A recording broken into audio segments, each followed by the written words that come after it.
Doctor ortho Ayurvedic oil और capsule. अब दर्द भी घुटने टेकेगा। राजस्थान में बैलेट से होंगे पंच सरपंच चुनाव। केवल जिला परिषद पंचायत समिति मेंबर के चुनाव ईवीएम से होंगे। मध्य प्रदेश से आएंगी मशीनें।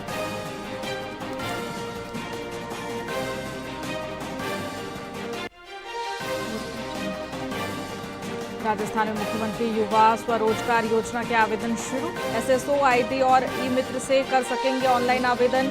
युवाओं को उद्योग स्थापना हेतु मिलेगा ब्याज मुक्त ऋण।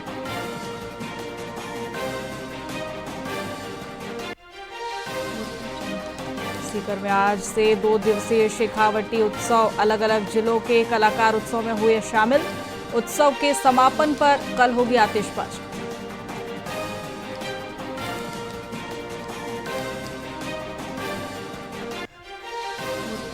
27 जनवरी को देशव्यापी बैंक हड़ताल। एसबीआई ने सोशल मीडिया पर जारी किया नोटिस। ग्राहकों को बैंक हड़ताल को लेकर सतर्क किया।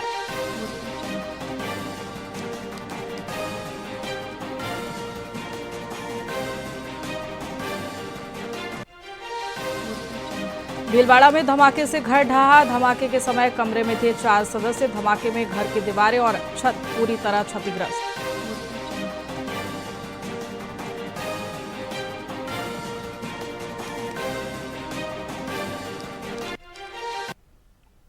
नमस्कार, मैं आपके साथ खुशी गोस्वामी। वीआईपी न्यूज में आप सभी का बहुत बहुत स्वागत है। रुक करेंगे खबरों की ओर।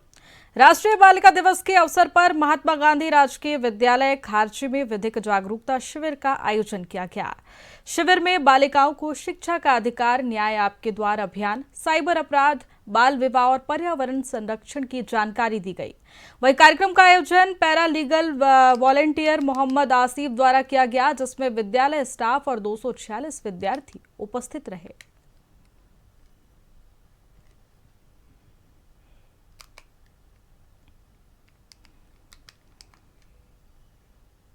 पाली में राष्ट्रीय बालिका दिवस के अवसर पर मारवाड़ जंक्शन के राजकीय बालिका उच्च माध्यमिक विद्यालय में बालिका दिवस का आयोजन किया गया। साथ ही कार्यक्रम में नन्ही बेटियों का साथ ही बेटों का भी जन्मोत्सव मनाया गया। कार्यक्रम में केक कटवाया गया और बेबी किट दी गई। माता पिता को बधाई संदेश पत्र भी प्रदान किया गया। नृत्य, कविता, भाषण और प्रश्नोत्तरी प्रतियोगिता का आयोजन भी किया गया। प्रतिभागियों को पुरस्कार देकर सम्मानित किया गया।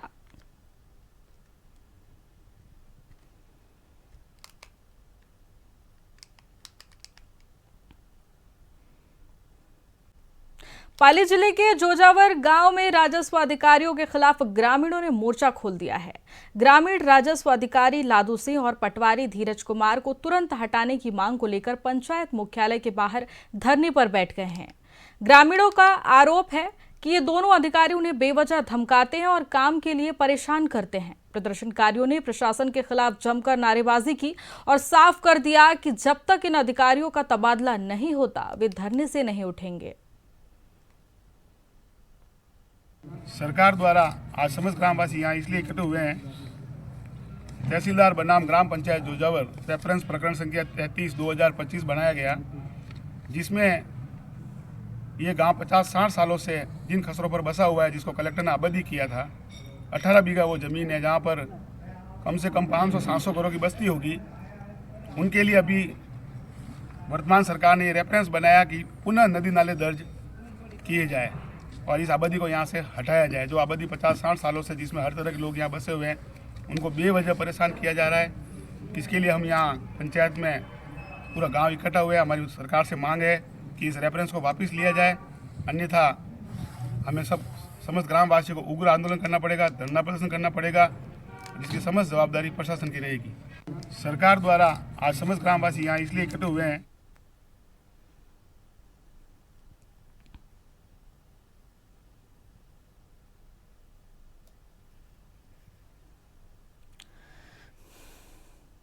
बीकानेर शिक्षा विभाग के मेगा पीटीएम और निपुण मेले में मुख्यमंत्री भजनलाल शर्मा ने वर्चुअल माध्यम से बीकानेर की छात्राओं से सीधा संवाद किया। सीएम ने 75% से अधिक अंक लाने वाली मेधावी छात्राओं को साइकिलें भेंटकर उन्हें प्रोत्साहित किया। इस खास मौके पर संभागीय आयुक्त विश्राम मीणा ने इसे बालिका शिक्षा की दिशा में एक बड़ी पहल बताया। वहीं जिला कलेक्टर नम्रता वृष्णि सहित अन्य जनप्रतिनिधियों की मौजूदगी में बेटियों को पुरस्कृत भी किया गया। मुख्यमंत्री से बात कर और नई साइकिलें पाकर छात्राओं के चेहरे खुशी से चमक उठे। वहीं लाभार्थियों ने कहा कि इस सौगात से अब स्कूल आने जाने की राह बेहद ही आसान हो जाएगी। आज मेगा पीटीएम का जो आयोजन किया गया है शिक्षा विभाग द्वारा, ये निश्चित रूप से जो अभिभावक हैं, गुरुजन हैं और जो बच्चे हैं, जो विद्यार्थी हैं, उनके बीच में एक महत्वपूर्ण सेतु और कड़ी का काम करेगा। आज आप ये भी देख रहे हैं कि सारी जो बालिकाएं हैं उनको जो साइकिल वितरण का भी काम किया है। इसके अलावा गार्गी पुरस्कार के अंतर्गत जो बच्चियों को, जो मेधावी बालिकाएं हैं जिनको 75% से अधिक अंक मिले हैं, उनको डीबीटी ट्रांसफर भी माननीय मुख्यमंत्री जी के कर कमलों से किया गया है। तो निश्चित रूप से और आज अभी काफ़ी बड़ा संवाद बालिकाओं के साथ में, अभिभावकों के साथ में, गुरुजन के साथ में माननीय मुख्यमंत्री जी ने किया है। तो मैं सोचता हूँ कि शिक्षा के क्षेत्र में एक बहुत नई पहल है और ये एक शिक्षा, बालिका शिक्षा एवं दूसरी शिक्षाओं को बढ़ावा देने का एक महत्वपूर्ण प्रयास है। मैं समझता हूँ हम सब मिलकर के शिक्षा के नए आयाम प्रदेश में स्थापित करेंगे। बहुत बहुत धन्यवाद। राष्ट्रीय मतदाता दिवस के उल्लास के बीच पुलिस अधीक्षक कार्यालय में लोकतंत्र की मजबूती की गूंज सुनाई दी। मेरा भारत मेरा वोट थीम के तहत आयोजित विशेष कार्यक्रम में एसपी हरिशंकर ने सभी पुलिस अधिकारियों और जवानों को मताधिकार की शपथ दिलाई। एसपी ने पुलिसकर्मियों को प्रेरित किया कि वे चुनाव की गरिमा को बरकरार रखते हुए जाति, धर्म, भाषा और किसी भी प्रलोभन से ऊपर उठकर अपने वोट का इस्तेमाल करें। इस दौरान खाकी वर्दीधारियों ने न केवल स्वयं निष्पक्ष मतदान करने बल्कि समाज में स्वतंत्र और शांतिपूर्ण चुनाव का वातावरण बनाने का भी दृढ़ संकल्प लिया।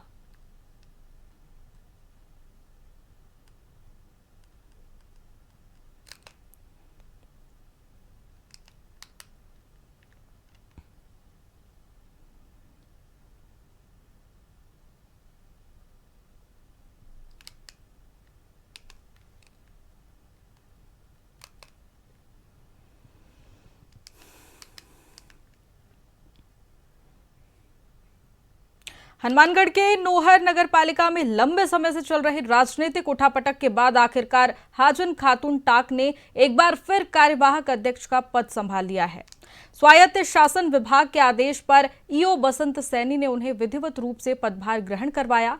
इस खास मौके पर मदरसा बोर्ड की पूर्व अध्यक्ष मेहरुनिशा टाक और कई पार्षद भी उनके समर्थन में मौजूद रहे।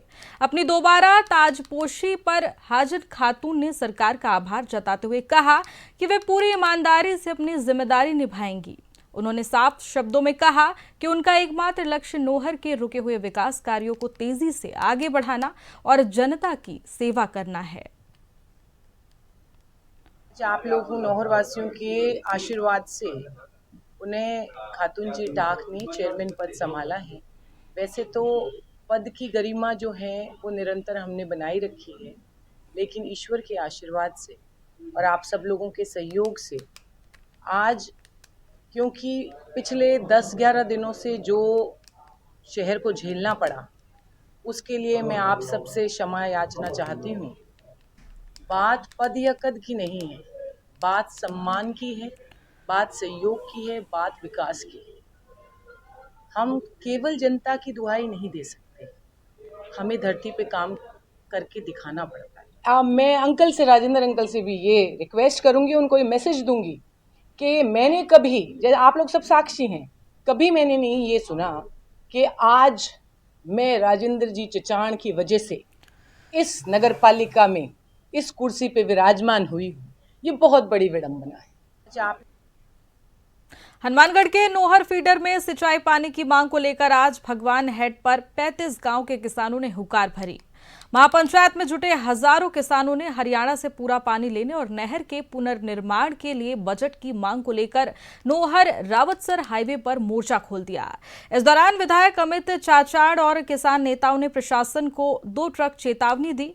साथ ही आपको बता दें, यदि टेल तक समान रूप से पानी नहीं पहुंचा तो बड़ा आंदोलन होगा। किसानों के बढ़ते गुस्से को देखते हुए जल संसाधन विभाग के चीफ इंजीनियर और एसडीएम मौके पर पहुंचे। अधिकारियों द्वारा 31 जनवरी तक नहर के जीर्णोद्धार की रिपोर्ट, डीपीआर तैयार करने और पर्याप्त पानी दिलाने का लिखित आश्वासन मिलने के बाद ही किसानों ने अपना धरना समाप्त किया। किसान साहब को धन्यवाद करना चाहूँगा। कितनी भारी संख्या में ये एकत्रित होकर नॉर्थ फीडर की जो हमारे लंबे समय से मांग चल रही थी, इसका पुनर्निर्माण होना चाहिए। 332 क्यूसेक का पानी जो हमारे हिस्से का है वो हमें पूरा मिलना चाहिए। इसके लिए आज महापंचायत हो रही है।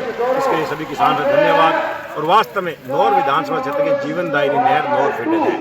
लंबे समय से इसके हालात खराब है, हमारे हिस्से का पानी नहीं मिला। सर्दी के मौसम में सिंचाई पानी तो दूर की बात, पीने का पानी इस नहर के माध्यम से नहीं मिल रहा, जिसकी लंबे समय से मांग चल रही है। और आज 3 साल गुजरने के बाद भी हरियाणा से एनओसी नहीं मिलने की वजह से इसका काम सीधे नहीं चल पाया है। ये केंद्र सरकार, राज्य सरकार और हरियाणा में तीनों जगह भारतीय जनता पार्टी सरकार होने के बावजूद भी आज तक एनओसी जारी नहीं, जो खेत का विषय है। जब तक ये पुनर्निर्माण नहर का नहीं हो पाएगा तब तक हमें हमारे हिस्से का पानी पूरा नहीं मिलेगा। मुख्य मांग इनकी थी, एक तो 332 की, दूसरा एक रेगुलेशन की थी इनकी जी। तो उसके ऊपर इनको सारी चीज़ हमने समझा दी। और जो इनकी 332 की मांग है ना, उस मांग पर पहले भी सरकार काम कर रही है और उसके ऊपर किया था। अब हम इसको टॉप प्रायोरिटी पे बीच में ले लिया था, ऊपर तक भी चला गया डीपीआर बनाने के। अब उस गान पर बैठेंगे हम। और जहाँ तक है इसको जल्दी है ना अपने स्तर से और हरियाणा के अधिकारियों से मिलकर इसको तैयार करवा कर और इसको मूर्त रूप दे देंगे। सर क्या समझौता वार्ता हुई है? समझौता वार्ता में बात समझौता नहीं, इनकी जो मांग थी उस मांग को समझ दिया और उसके ऊपर जो कार्य होने लायक है उनके बारे में इनको बता दिया कि ये कार्य इस अवधि के अंदर हम करा देंगे। एक अभी इनकी एक और इन्होंने डिमांड रखी थी, उसको मैं देख के आऊँगा। उसके अंदर मैं, मेरे 2 एससीज और यहाँ के 2 काश्तकार को लेंगे। तो हम जो इन्होंने समस्या बता रहे थे उसको एक बार पूरा आत्मसात करते हैं, फिर उसको हरियाणा के साथ टेकअप करेंगे।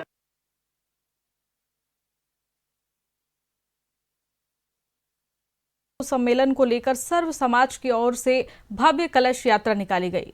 कलश यात्रा रामदेव मंदिर से प्रारंभ होकर चामुंडा माता मंदिर पहुंची। वहीं यात्रा में बड़ी संख्या में ग्रामीणों ने भाग लिया। साथ ही नगरवासियों ने पुष्प वर्षा कर स्वागत किया। इस अवसर पर महंत कानदास त्यागी और संघ विभाग प्रचारक विपुल कुमार ने संबोधन किया। वहीं क्षेत्र में उत्साह का माहौल बना हुआ है।